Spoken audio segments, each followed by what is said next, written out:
Hey, hi, how are you? My name is Phil. Welcome back to some Deadlock, and today we're going to be talking about the settings menu. Now, before you click away, I promise you'll learn something new in this video, and if not, you can yell at me in the comments about how you didn't learn something new.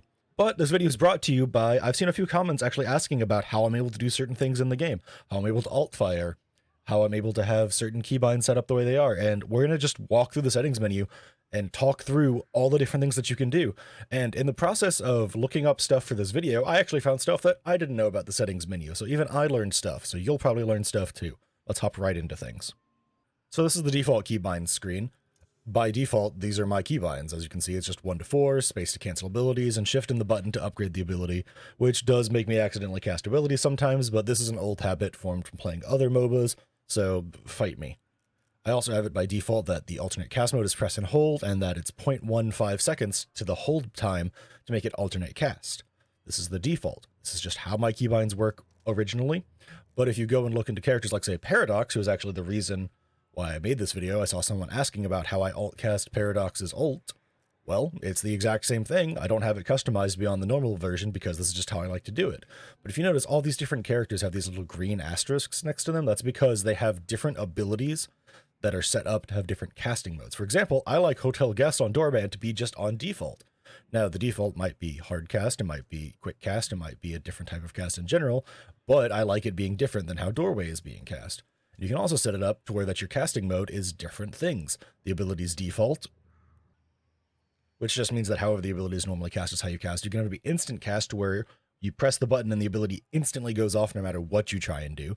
Confirm cast, which is you press the button and then you press the button again to cast it, or a quick cast, which is where you hold the button to activate the ability, and as you're holding the button, you can see how it's going to go off, and then when you let go of the button, that's when the ability casts.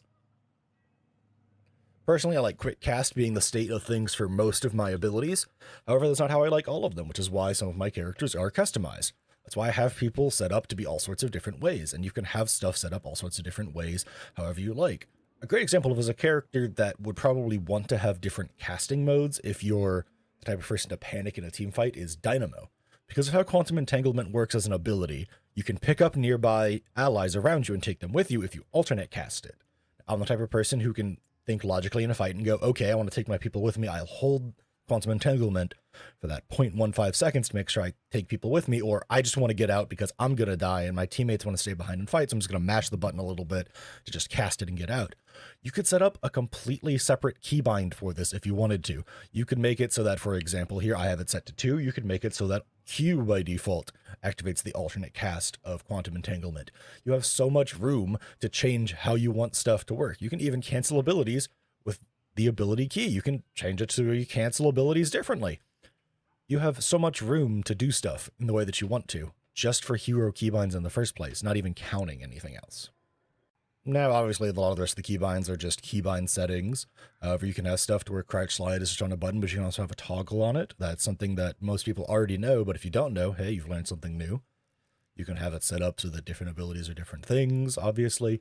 And the communication wheel can be set up as well, and this is something that I recommend you set up to your personal preference. But something to know is that even though the communication wheel and the communication settings are way down here, the option to bring up your chat wheel is on a keybind up here in the communication keybinds tab.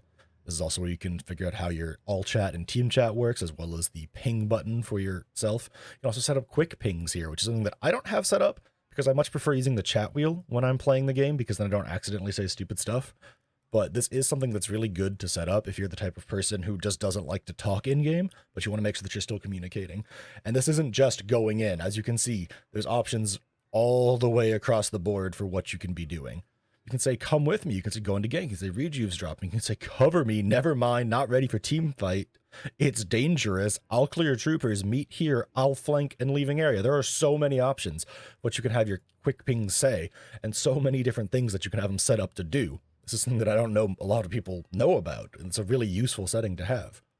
There's also stuff where you can just have different audio settings set up for different things. There's different miscellaneous settings down here, spectator settings, and replay specific settings, all of which are really useful to go through and make sure that you know exactly what your keybinds do, and if they don't do what you think they should, just change them.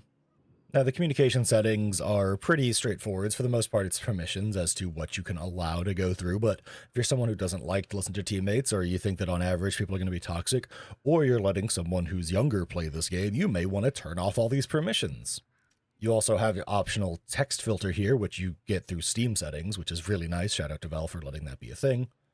It's where you can just filter the in-game chat to make sure that certain words don't show up at all.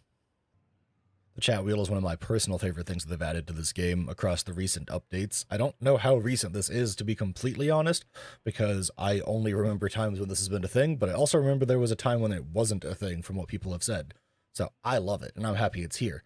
But you can have it set up to where you hit a chat wheel button, and then this wheel comes up, and then you use your mouse to go over the things and tell people what you're trying to do. For example, I have mine set up to have yes, going in, help, thanks, leaving area, going to shop, retreat, and the side option is headed to lane. Now, headed to lane actually is a rolling out menu to where if you hold over it, it'll pop out 3 different options even further to the left, because mine's on the left, showing which lane you want to be saying that you're headed to, which is just really nice. You can also turn on the contextual slots, which are pretty useful to have.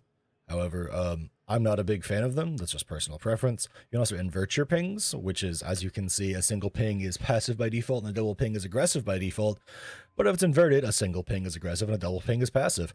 Just more fun things. You can also have it so that your HUD pings indicators show up for you, or you can just turn it off if it bothers you.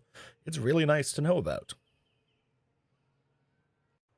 The video settings are for the most part pretty straightforward. Most people who play this game on PC already know how to do video settings, but they are all here. These are what they all look like if you've never seen them before.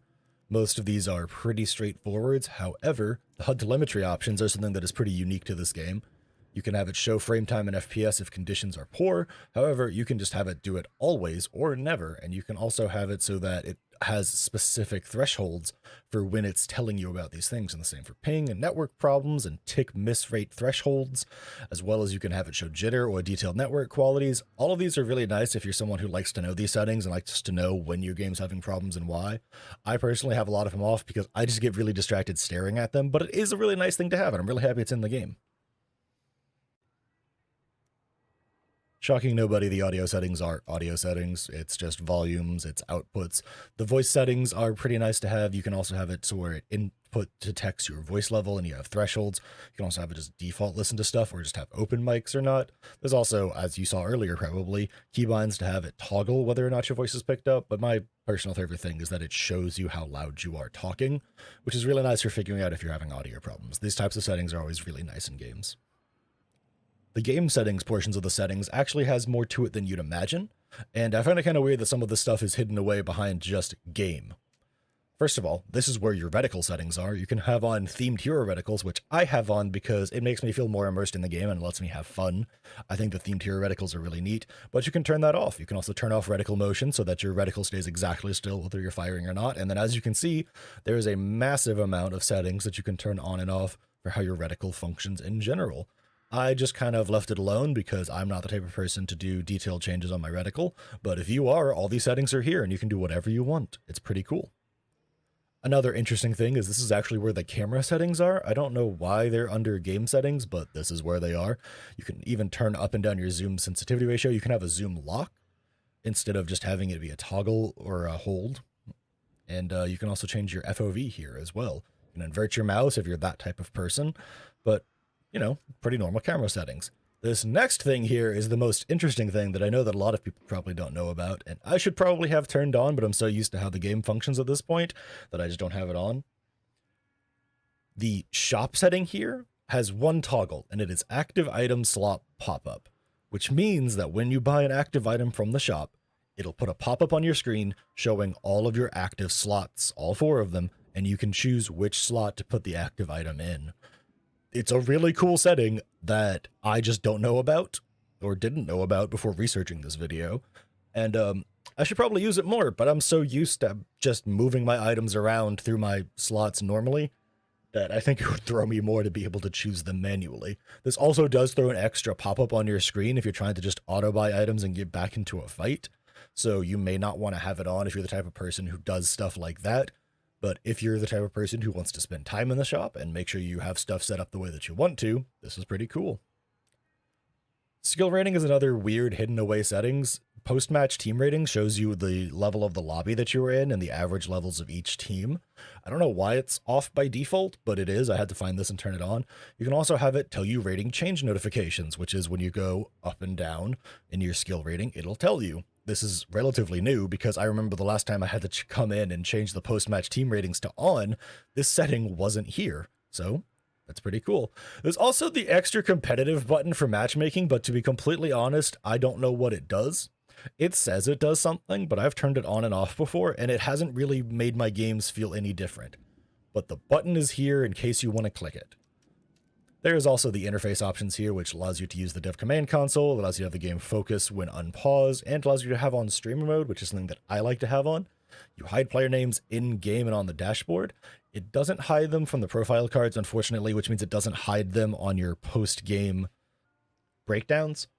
But it is still nice for in-game when you're just kind of rambling and chatting and just having a good time on stream, and potentially just kind of shit-talking people for silly choices, that you're not showing off their name immediately and being like, aha, this person was bad. There is also language settings down here at the bottom. I have them just as is. You can also just make sure that stuff shows up as certain ways no matter what, no matter your languages. There's also controller settings down here at the bottom if you want to use controllers. I don't know why you'd want to play this game with controller, but you sure can. And that's that. That's the video on settings. I hope you learned something new, and if you didn't, go yell at me in the comments about how this was a waste of your time and you didn't learn anything new. But if you did learn something new, I hope it was helpful. I hope you enjoyed the video. Thank you for hanging out and watching. Don't forget to like, comment, and subscribe. It really helps support the channel in the long run, and I hope to catch you in the next one.